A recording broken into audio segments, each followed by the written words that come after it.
This is San Francisco.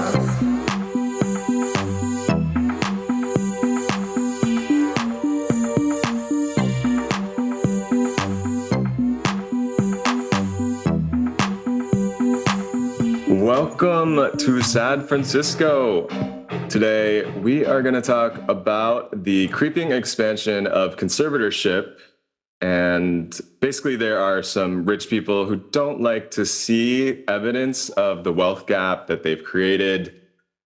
So they don't want to see homeless and, disabled people because disability justice is a huge part of this conversation. And so these wealthy elites in cities like San Francisco want to lock up homeless people for basically being poor and being out in public space. So as the elite hoard their property and wealth, they are funding politicians and police and new jail facilities to hold indefinitely people whose crime is being poor and having psychiatric disabilities. So instead, these rich people potentially pushing for more, say, access to housing or healthcare, they simply call their politician friends up, tell them to hire more police, build more psychiatric or mental health jails. Recently, a former staffer of our mayor, London Breed, said that the mayor's staff, quote, Thatcher, would you mind reading? "We're sent to remove unhoused people from site. She would order us to displace unhoused people by a certain date and time just because they were in the vicinity of her planned schedule for the day.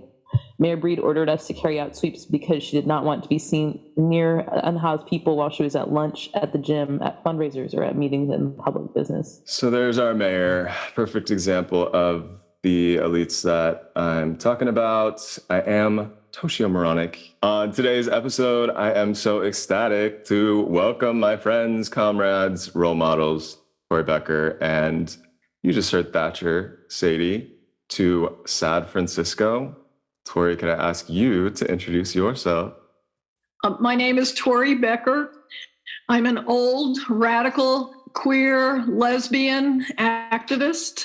I'm part of Gay Shame. I'm part of La Gay Queer Insurrection and Quit, Queers Undermining Israeli Terrorism.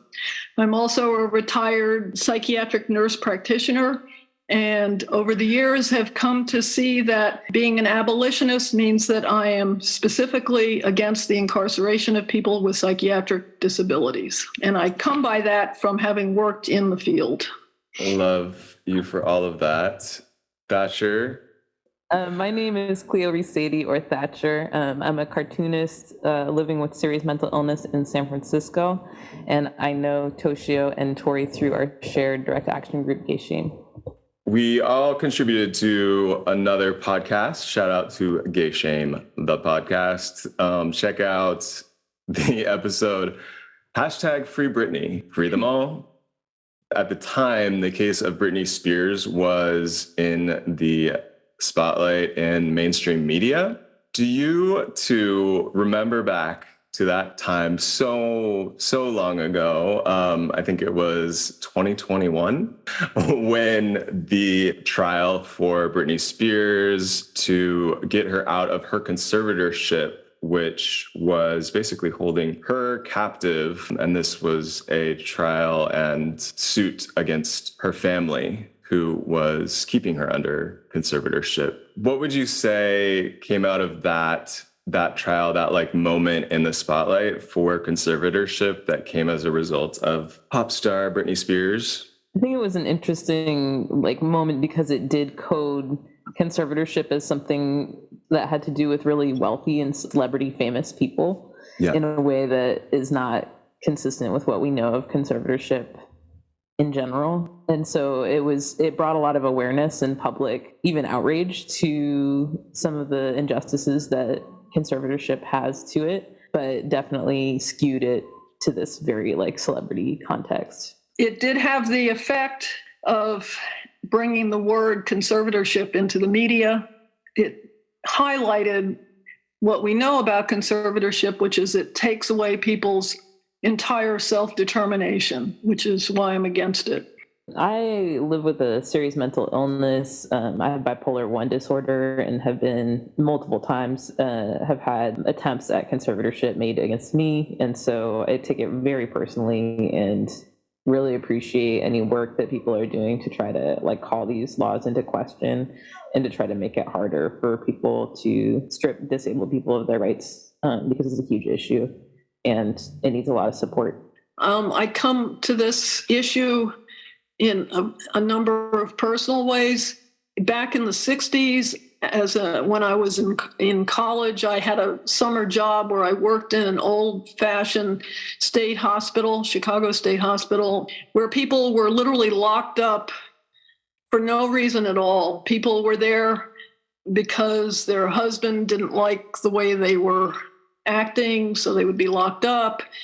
And literally people lived there for their entire lives. Also in the 60s, I was part of a group that tried to figure out how to support people who were having psychiatric problems without calling the police or without taking them anywhere, but just to stay with people. So that it was a whole group of people, and people would just stay with somebody and try to do what made sense at the time. So then later on in life, I became a nurse. I never fit very well as a nurse. I ended up doing psych nursing. And it was at that point that I started to become familiar with how people are actually incarcerated. Figured out I needed to get out of that. So I became a nurse practitioner and started working in substance abuse and mental health clinics, eventually at the VA. But at that point, I realized I saw how it was for people who chose to come and want the treatment that was there. It wasn't particularly good treatment, but people had the choice to come in and get on methadone or Suboxone or ask for psychiatric treatment. So at that point, I felt like I got the sense of what a voluntary treatment system might possibly look like. Another important thing that I learned throughout my work life is that the system is totally corrupt, and that even though I had the best intentions throughout my time as a nurse, and that I personally tried very hard for individual patients, the system itself was so fucked up that my personal good intentions did not excuse the system. That's the end of what I got to say. We're talking about conservatorship expansion in San Francisco. Back in 2018, a bunch of us, including people on the call, were involved in some way or another on closing 850 Bryant, which is one of 6 jails we have here in San Francisco. And the city finally relented after years of organizing against this jail. And unfortunately, now the city is growing the police state in other ways through conservatorship, specifically, we'll be talking about tonight, building new quote unquote rehab facilities, quote unquote mental health jails that really use imprisonment as a solution for the fact that, as I mentioned earlier, rich people don't want to see the evidence of the wealth gap that they are responsible for. So as we'll talk about later, this conservatorship model that has expanded in San Francisco in just the past year, it's also something that San Francisco is exporting to New York City, Missouri, potentially Portland, Oregon, and potentially Austin, Texas. Maybe we can start with a more general question about what did conservatorship look like before this recent expansion? What did conservatorship start as? What has it looked like in San Francisco up until 2022 when they actually started expanding the definition? In the distant past, before Reagan before the years when they decided to close down psych hospitals, in those times, people were locked up and just forgotten about with no process whatsoever. They were just put in psych hospitals. The state decided they didn't want to do that anymore and turned people out of psych hospitals on the one hand saying that they would have community psychiatric treatment and didn't do that. Somewhere along in the 60s, there was an attempt to codify people's civil rights. So there was a progression that people would go through. So first people would get 5150'd, which was a 3-day hold, and they could be held if they were what was considered a danger to themselves or other people. And if at the end of that 3 days, a doctor or a hospital would decide, they could decide to incarcerate the person for 14 days. At that point, there would be a court hearing. This was in some way a way of giving people certain rights, though they were still incarcerated. And that at a certain point, if a person was still deemed to be the hospital or the doctor wanted to hold them, they could eventually be put on several rounds of 14-day certification, eventually a temporary conservatorship. At the point at which conservatorship became part of the picture, they would then lose all right to make their own decisions. They would be given a guardian who would make the decision about where they lived, what would happen to them, what would happen with them, with their money, if they had money. So that's before. What's happening now is the state, Governor Newsom, cities in general want to be able to lock people up without going through those various steps. Thank you for that, Tory. So Reagan, who was the governor of California at one point before he was, climbing the ladder up to president, as Gavin Newsom seems to want to do as well. Conservatorship was sort of this liberal innovation that turned into something even darker to make up for the fact that although Reagan's state administration, promised all these funds to help people as they were turned out on the streets and freed from these asylums, that they would have in-community care. And all of a sudden, the funding was nowhere to be found for that. And so people ended up basically houseless in a lot of cases, unless they had somehow access to, family or friends. Some people might have lucked into a few community-based programs, but for the most part, they were left on their own. It's been decades since that happened. And now that, we have this new recession coming through California, even though it's another case of wealthy hoarding wealth, there's a lot of people that aren't suffering during this recession. It's actually kind of beneficial to their bank accounts.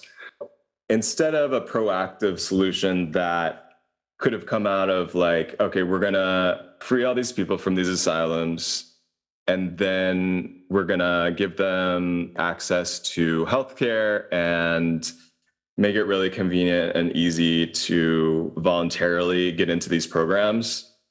Now the state, and in particular San Francisco, is pursuing this reactive, quote unquote, solution to the increasing number of houseless people. Not only is this an issue that our mayor has been pushing, London Breed, Scott Wiener, number one gay in charge at the legislature up here, came from the Castro. That's where he started his political ascent. They're talking to the governor now, who announced $88 million for care courts, which are kind of a similar conservatorship adjacent idea that local municipalities, local counties are going to use this $88 million bucket of money to create their own programs that are going to look a lot like conservatorship here in San Francisco, which is to say involuntary holds for people who are displaying psychiatric disability and having the cops called on them by neighbors that don't want to see that. We have to shout out to Scott Wiener, who made increasing conservatorship his pet project. Scott Wiener is the unusually tall gay guy with a law degree who came west don't know if he came with Sonia Traus, but they're both from Philadelphia. I like to think that they were both in a crew back there in Philly. Anyway, he ended up in the Castro district. He was supervisor of the Castro. It was pitched as, okay, here's this gay guy. He's following the footsteps of Harvey Milk in the Castro district. He's representing. Scott basically wants to turn San Francisco into an Orange County suburb. He outlawed public nudity. He ripped out park benches so no one could sit down. He pushed for the local sit-lie ordinance that a lot of cities have, which makes it illegal to sit or lie on the sidewalk. Basically just looking for more ways to criminalize people who attempt to use the increasingly shrinking public space around us, and specifically to criminalize people with disabilities and people who happen to use drugs and also happen to be poor, because obviously there are plenty of people who use drugs and have psychiatric disabilities on the wealthy end of the spectrum, but they are much less likely to get caught up in this particular system because they have access to, in some cases at least, safety nets. But I mean, the vast majority of people are not Britney Spears, and they don't have fans who are out there campaigning for their freedom.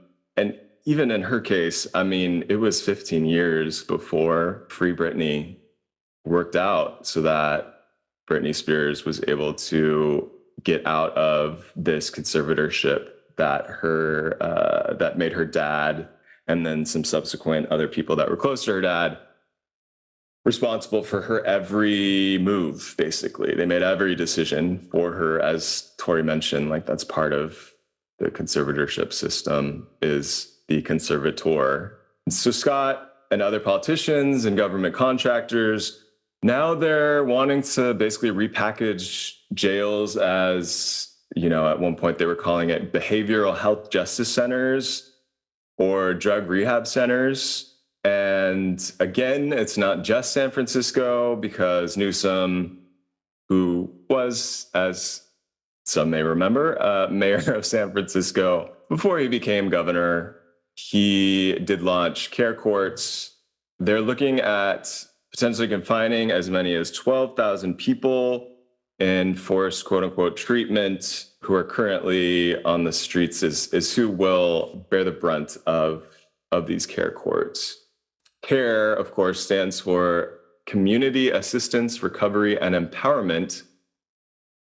Tory and Thatcher, what do you think about this as an acronym for what the program will potentially do, just given how conservatorship expansion looks from your point of views? Just like a truly Orwellian name for like such a horrible innovation, and like, you know, old innovation. I think as a feminist, I want bodily autonomy for all people, and it's just like watching them devise ways to strip it from as many people as possible and warehouse as many people as possible for the crime of, as you said, like being poor in public and having psychiatric disabilities in public is horrible, heinous, and not care at all.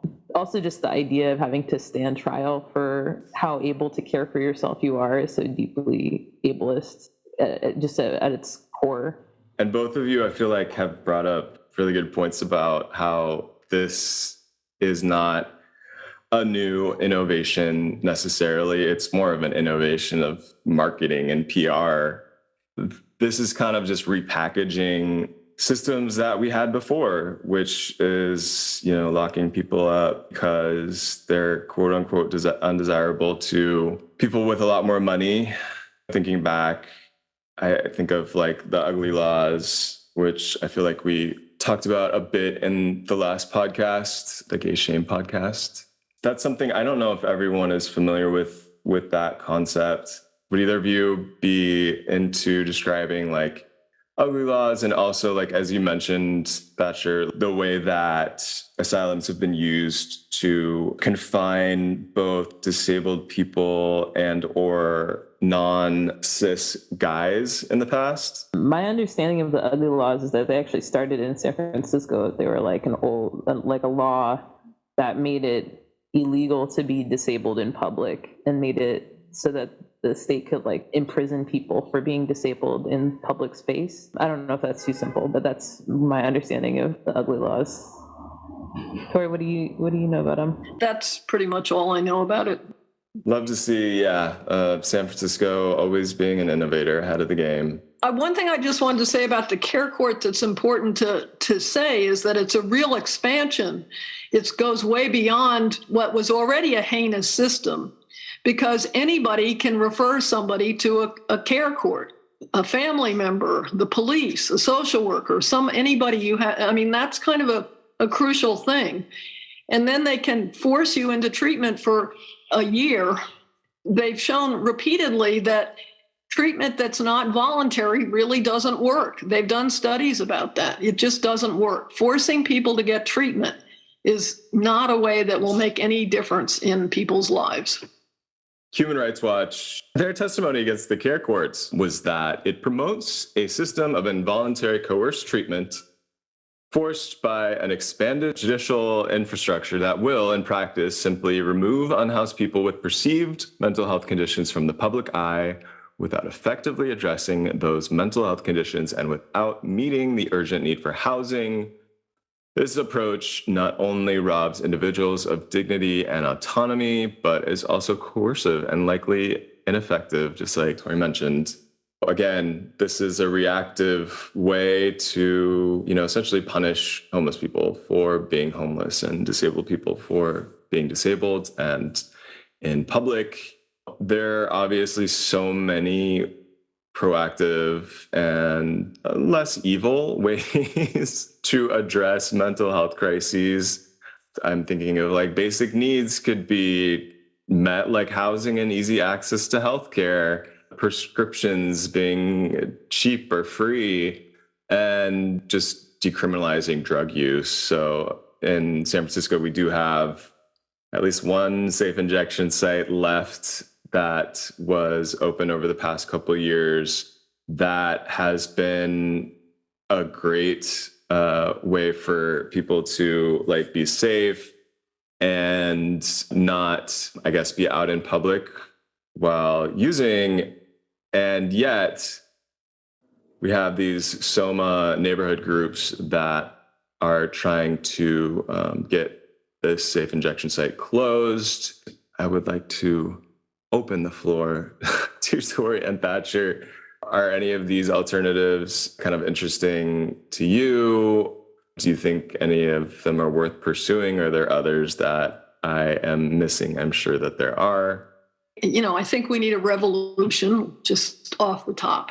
There we go. We can't even imagine what a world would look like where everybody had access to housing and everybody had access to healthcare that they needed. We can't even imagine what real treatment looks like. So I have a hard time every time we talk about these things, because the way the current system is set up, there might be ways that people could access treatment that might be helpful, but no one's thought of them. Like, it might take a while for someone to reach out to somebody and to be a safe person.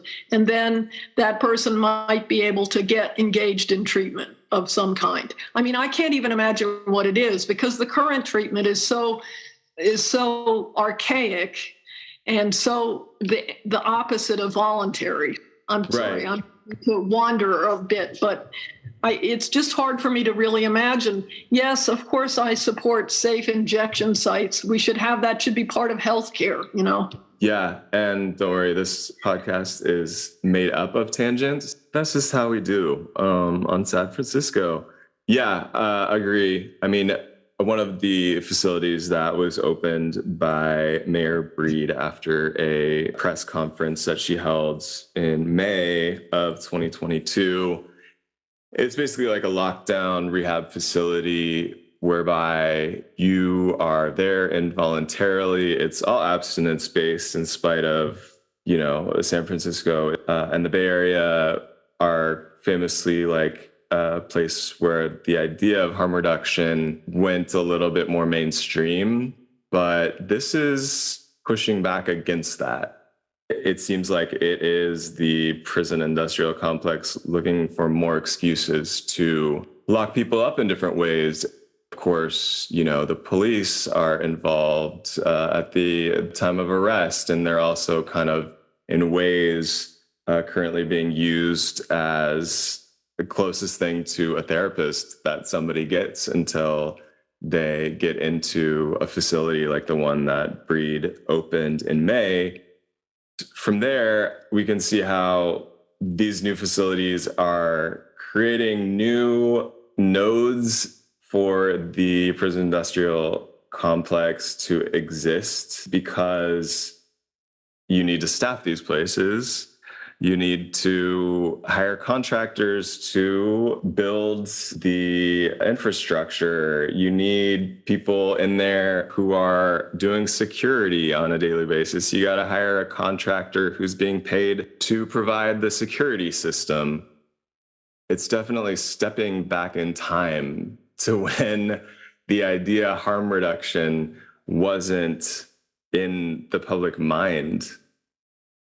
Thatcher, what about you? How do you feel about these or other alternatives?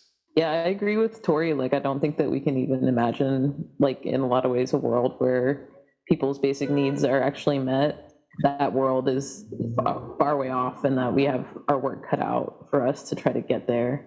But yeah, just having those basic needs met, like food justice, having people fed and housed, clothed, sheltered, given having an opportunity for community and connection, actual access to voluntary health care services, all of those things, I agree, are things that we need. Absolutely. Just the fact that these ideas like care court are proposed as a solution in some way to this need, when it's so obviously not actually addressing need at all, but is just corralling people and warehousing people and hiding them from the sight of the people who are creating these laws and creating these policies, is just completely fucking evil. That is a good way to describe it. Unfortunately, there are similar kind of neoliberal ways that other cities are looking to address this issue that is in many ways about just basic need and access. So New York Mayor Eric Adams' administration is making conservatorship cornerstone of his political career. In New York, he announced in November, I believe it was, he would start ramping up conservatorship, officially called mental health involuntary removals, or as he likes to say, compassionate care, which they haven't actually started this particular system, but in so many cases, historically we see that it's not, unless you have a really twisted definition of compassionate, that's just not what it is. In Portland, Mayor Ted Wheeler, shout out to Ted Wheeler, told the Chamber of Commerce in December that he, quote, supports lowering the threshold to involuntarily hospitalized unhoused people. And as of January 1st, it is a crime in the state of Missouri for anyone to sleep on state property, with a penalty of $750 in fines and $15 in prison. I guess that one is not as specifically related to conservatorship, but I do want to shout out, first of all, Food Not Bombs, who was there on Wednesday when the three of us were out there in the mission. Someone else want to describe what we did with the tents? Members of Gay Shame assembled to distribute some tents that folks had bought with money that was gathered through some mutual aid, online fundraising, and some tents were redistributed to folks who needed them in the mission. With a nice sticker on it that said "fuck London Breed" and "fuck the police." We can put the sticker up online. Thank you to Leaf for those stickers. Also, shout out to Norma Thornton, who is a 78-year-old person who was arrested recently in Arizona for giving food to homeless people. We don't know Norma, but I would personally consider Norma a comrade who is currently suing Bullhead City. Boo. Bullhead City, Arizona, over her arrest for literally handing out food. Do you all have any last words on conservatorship for the people out there?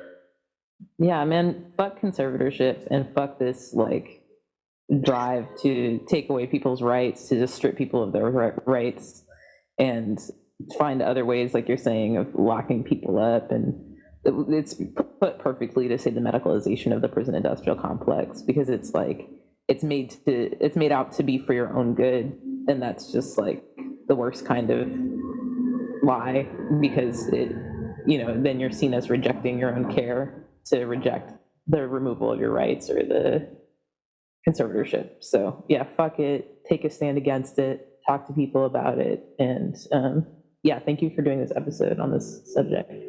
We have to end rent altogether. We need housing everywhere. They're trying to take the cities for rich people and get rid of everybody else. And it's just a very, very calculated move on the part of the politicians.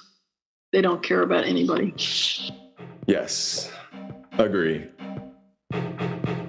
Thanks for spending time in San Francisco, a podcast produced by Toshio, Meronek, and Caitlin Wood. We release a new episode every week with bonus episodes for subscribers of the show. If you like the show and have a few dollars to spare, please go to patreon.com/SAD Francisco. That's patreon.com Sad Francisco with a slash in the middle to help cover the editing and transcriptions for this show. See you next time in San Francisco.